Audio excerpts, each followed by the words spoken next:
भारत में natural resource से कोई कमी नहीं है, जिसमें से एक है भारत की नदियाँ, जो भारत के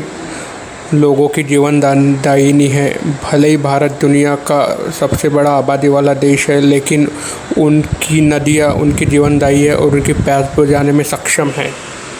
लेकिन आस्था के नाम पर, धर्म के नाम पर जिस प्रकार भारतीय नदियों के साथ खिलवाड़ किया जा रहा है, चाहे वो पूजन की सामग्री नदी में विसर्जन करना हो या अस्थि विसर्जन करना हो, जिसके कारण नदियाँ प्रदूषित हो रही है और जिसका परिणाम भविष्य में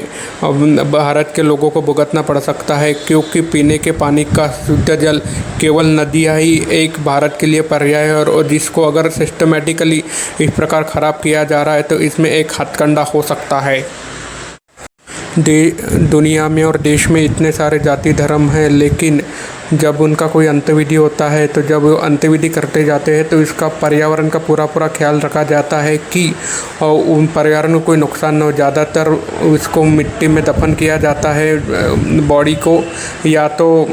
कई धर्म के और में निर्णय, लेकिन हिंदू धर्म ही की ऐसा है कि जो लकड़ी पे उसको जलाया जाता है और अग्नि दिया जाता है, जिसमें लकड़ी जहाँ से उपयोग होती है उस जंगल का भी ह्रास हो रहा है और जो इस वहाँ से अग्नि निकल रही है उसमें कारण प्रदूषण भी हो रहा है। और उसके बाद जो अस्थि विसर्जन जो किया जाता है वो नदी के पानी में किया जाता है, जिसके कारण केवल नदियों को नहीं, नदियों में रहने वाले जीवों को नुकसान हो रहा है। आस्था के नाम पर अस्थि विसर्जन नदियों में तो ठीक था, लेकिन बीते कुछ दिनों में मध्य प्रदेश के होशंगाबाद, आज का नर्मदापुरम में नर्मदा नदी जो मध्य प्रदेश की जीवनदायिनी है, उसमें एक और आस्था के नाम पे एक और प्रकृति के साथ खिलवाड़ किया गया। 11,000 लीटर दूध इस नदी में बहाया गया है, जो भी आस्था के नाम पर यह प्रकृति के साथ नहीं, मनुष्य के साथ भी एक खिलवाड़ है। क्योंकि 11,000 लीटर दूध की जो कीमत उसकी 7 से 8 लाख रुपए बताई जाती है, जो नदी में बहाया गया है, जिसके कारण नदियों में रहने वाले जीवों को नुकसान तो हुआ ही है। और नदी भी पहले जो प्रदूषण का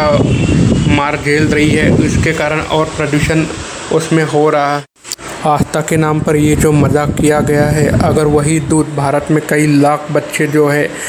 जो शुरुआती दिनों में जिनको दूध की ज़रूरत थी, अगर उनको दिया जाता है तो ये लोग कई जन्मों का पुण्य अपने साथ लेके जाते हैं। लेकिन उन्होंने ये भद्दा मजाक हिंदू धर्म के नाम पर, सनातन धर्म के नाम पर किया है। यह उनका कोई आस्था नहीं, यह उनका पाप कर्म ही है।